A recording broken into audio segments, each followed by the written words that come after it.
I have to learn that I got to stop expecting me from other people.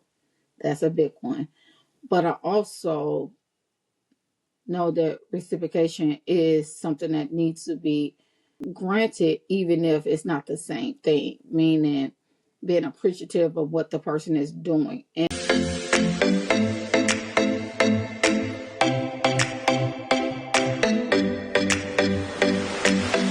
welcome to the Breakthrough Podcast with your host, Reba, a podcast motivated to help survivors of trauma heal and focus on their full potential.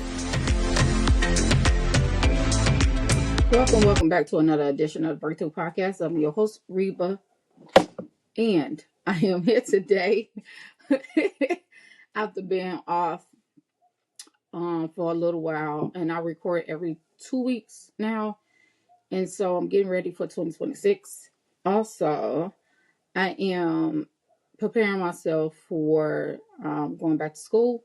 And so I've been very, very busy, meaning that I have to schedule my times. And y'all know this already. The people that listen all the time, I have to schedule my time for doing this podcast because I just don't have time. So since I'm back in this holiday break, as you know, I am a reading teacher. So I am on holiday break, but I'm getting ready to go to work in a little while to my second job early. Thank God for holiday break. And so I'm here to record my 42nd birthday, 42nd birthday was a couple of days ago. And so today's reflection is pretty much, I always do this every year. It's about birthday reflections, what God has taught me through over the years and what I'm unlearning. Okay. So with that being said, we'll just get right into it. I hope your time and your holiday and your Thanksgiving and your Christmas is going to be joyous. I hope that New Year's is going to be joyous for you. Anybody that have New Year reflection, just send them to me. And pretty much we'll just talk about my reflections or my insights, because I'll say reflections and insights was major this year. One thing I was just telling a friend of mine I learned this year is God's love. Now, I am 42 years old, and I didn't think that I thought I knew what God's love was until this year. And I say that in the form of how I get treated, how I deserve to be respected, how I deserve to get treated by my time, my issues, my life, from friends, from family, from mates. So this year, me pouring into God and trying to get to know what real love is was a big thing for me. It also helped me to cut a lot of people off. A lot of people. And I'm talking about close people where it had to be done because the boundaries was getting crossed and respect was not there. And so it got to the point where I'm just like, I love me more. And so as I was getting to learn more about myself and more about God, and God pointed to me about what his love really looks like, I had to realize that certain people that was in my life, even if they family or friends, forever, what I consider forever, wasn't really for me. And so I think that was the biggest reflection that I realized, but the biggest hurt that I realized also too. It was the biggest hurt because it's not easy to grieve a relationship and friendship and cut people off, because it's easy to cut them off, don't get me wrong, but it's not easy to initially let them go when God says, because it's not right for you, they're not for you, or that season may be over with. I've talked about this in past podcasts that sometimes we make spouses, mates, relationships, friendship a permanent thing when God sent them to be a temporary thing.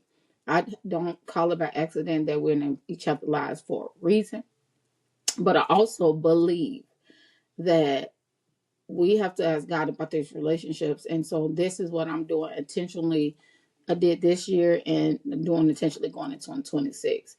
So one biggest thing for me, for reflection for me for 42 is year 42, is that I am being more aware of who says they love me in their actions, not because I do stuff for them.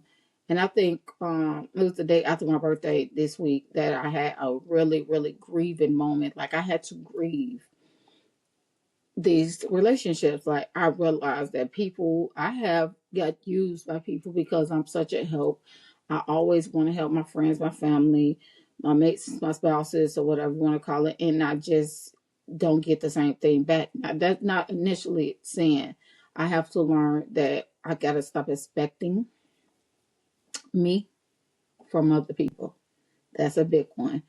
But I also know that reciprocation is something that needs to be granted, even if it's not the same thing, meaning being appreciative of what the person is doing. And I don't think that the people that was in my life was appreciating what I was doing. I think they were just used that that's who she is, that's what she does, and they was running with it. I didn't like that. So now, as I'm doing this, I just finished doing this study, Good Boundaries and Goodbyes.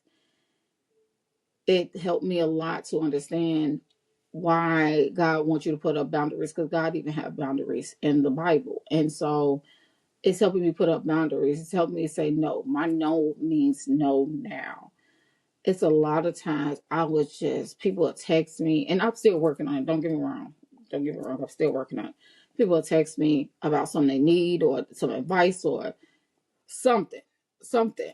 And it usually be all around the same time. And me, I'm just like, oh, okay. I'm just gonna help them out. I'm just gonna then that's made me start realizing, no, you're doing too much. You're doing way too much. Sometimes you need to say no. The reason why I had to realize that is because I started getting overwhelmed. And this is something I said that I wanted to do in therapy. Hold on. I wanted to conquer the anxiety that I have. The type of anxiety that I have is a control thing. When things are out of my control, anxiety rises up a lot. I'm a person that thinks a lot. So if I see something not going my way immediately, and that's the trust thing, and that's a trust thing that I'm working on in faith with God. When something doesn't go my way, my anxiety rises up. Then I overthink. Then I'll be like, I create a problem before it's even a problem. And it may not even be a problem, it may be something simple. So I have decided that this year I was going to conquer this anxiety because it can't take control of me anymore. And it's like I said, anxiety with control. Control issues meaning, okay, girl, you just overthinking. But because that comes with me being a planner, I plan everything out. That's the reason why I just can't create a podcast and just jump on a podcast just because somebody want me to create a podcast. I am a planner. I have to think things out. I have to let the Lord talk to me about this podcast, things like that. That's what all my life. I plan everything. I literally have 4 jobs right now. 4 jobs that I do. Yes. 1 full-time and 3 part-times. Well, 1 full-time, 1 part-time, and 2 side gigs. But they all take time. I have to schedule those jobs around each other, around my kids, my family, my friends, my time for myself. Because this year I am taking more time for myself. I am taking time out to do things I want to do. I remember at the beginning of January, I said, my no is starting to mean no now. And what I meant by that is because I took so much of yes, yes, yes, yes, yes, doing stuff for everybody else. And I realized that last year I said yes to things I didn't even want to say yes to. Let's just be real. I said yes to a lot of things that I'm like, I knew I shouldn't say yes to. And they end up coming and slap me right in the face like, yep, you knew you shouldn't say yes to it, and you still did. But look at you now. You're reaping the benefits of saying, and you're reaping the harshness of saying yes when you knew your Holy Spirit said to tell you to say no. So that's what 2025 was for me. 2024 was me saying yes to a lot of stuff. 2025 was me saying no. 2026 now, it's me going into 2026 and doing everything that God wants me to do, that He's aligning me to do. I am looking for another job, and that's to replace the 2 jobs that I have. I'm actually taking time back from my second job to focus on my podcast more, to focus on my coaching business more. Also, because I'm about to start school for my master's program soon. I'm actually moving the end of the year in 2026. It's a lot of stuff, a lot of stuff. All that has to be planned. You just can't just go willy nilly. Now, these are things that has been planned before, but now it's getting closer to the time of a lot of stuff. My son is graduating high school this year, getting ready for his graduation, his prom. A lot of stuff has to be planned. So, in the same amount of 24 hours that we all got, I don't have time to just willy nilly. I don't have time. Um, and so, with my schedule being as busy as it is, I have to stay focused because that's when my anxiety goes up because I have this and I have that and I have this. My iPad, I can show you my planner, but my iPad's sitting on my planner right now, but it's fine. It also 2025 has taught me love on the people that love you. When I tell you, and I know I've probably told y'all this before, my job, both of my jobs. Now I'm gonna tell you, when God blessed me with another job, He got to bless me with a job, and I'm speaking it out there. That's just as well as both of these jobs with the people that love on me. It was the jobs, the people at my job, both of my jobs that love on me. The flexibility of the first job that I have, that I can take off and still get paid, and I have a good. My managers love me. My numbers of my reading course students are high, and being successful and showing the rapport of me how successful I am at work.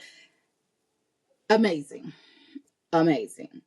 And so I know that God is going to bless me with that and more at the next job, career, or whatever He has for me. Initially, y'all know my end goal is to travel around the world, speak to people like you, help people tell their testimonies, their stories, about telling mine. It's reaching more people. But until that happens, and I also want to be a social worker. Until all that happens and comes together, these are pieces to those steps. These are all the pieces of the puzzle that I take to those steps. But back to what I was saying, my jobs, especially my second job. My boss at my second job, he is an angel in disguise, and that's what I call him. He don't know that, but I call him that because I've talked about him before on here, but you just never know what God would do with someone that actually cares. And so, with everything that I'm going through, there's a lot of stuff people don't know about me or whatever. I'm kind of person that you won't even hear about all my problems and situations until it's over with, until God releases me to say it. So, He has been a big support system, a big mental support system, and help to me in this season. I would never not appreciate that because people don't have to do stuff for you. And this is what I tell my kids all the time. When someone do something for you, appreciate it because they don't have to.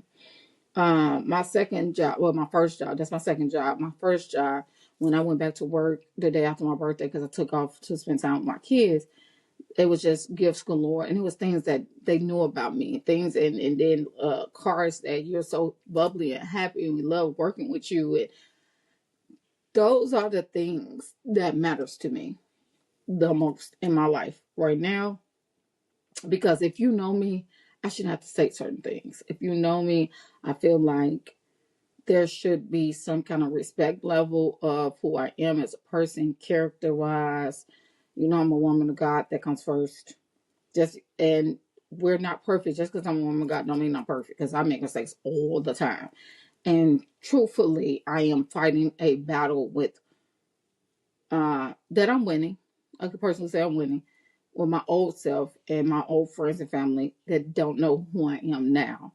And so this new person that God has created me to be, especially because at the beginning of this year I got rebaptized.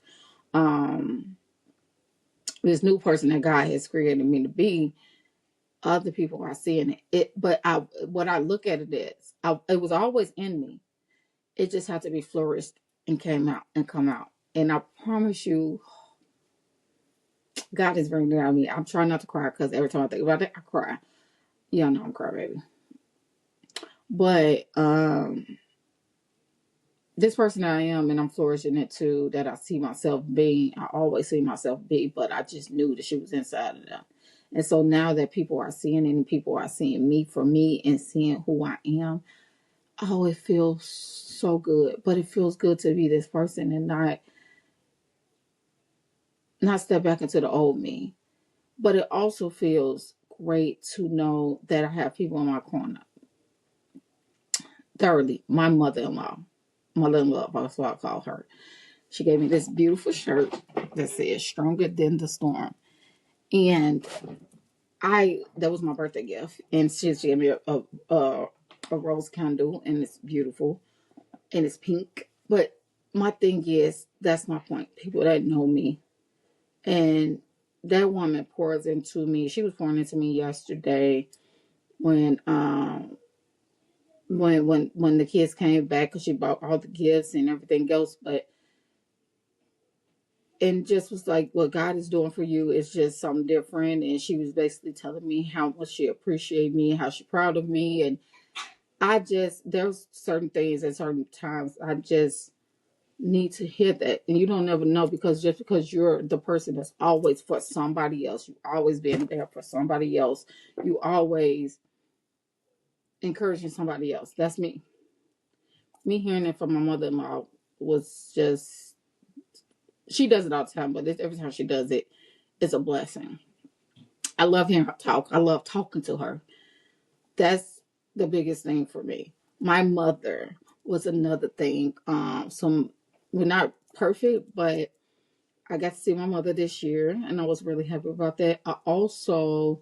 She called me on my birthday. I was really happy about that. If people know about me and my mother's broken relationship, but it was a beautiful call because I was kind of sad that morning, and she called me on my birthday to acknowledge my birthday and sing to me. That was something my grandmother used to do. And so it mattered to me more than anything that she called me. And so that made my day. That gave me peace and it gave me joy. But I see God working in all of this. This is why I'm saying this. I see God working in all of this year of what real love looks like. And that if you let God love on you, the love got to come from God first. And you got to pour your love into God first. And that's what I had to do. I had to remove people that did not look like love or represent love and focus on God and say, what kind of love do I need? And He showed me this year. And so I'm so excited to go into 2026 with what God has for me. I've never been more clear about my vision and my purpose than at the age of 42. 2026 is about to be amazing, and I'm taking you guys with me on this journey. So I'm excited and I'm happy. With that being said, that was today's podcast. I will see you guys in 2 weeks. I love you. Um, love, peace, enjoy. And have a Merry Christmas, because Christmas is in 3 days. It's my favorite season. So have a Merry Christmas. I love Christmas. I love Christmas season. This is my favorite time of the year. Have a Merry Christmas, and I'll see you guys in 2 weeks before. I'll see you guys before the New Year's. All right. Bye.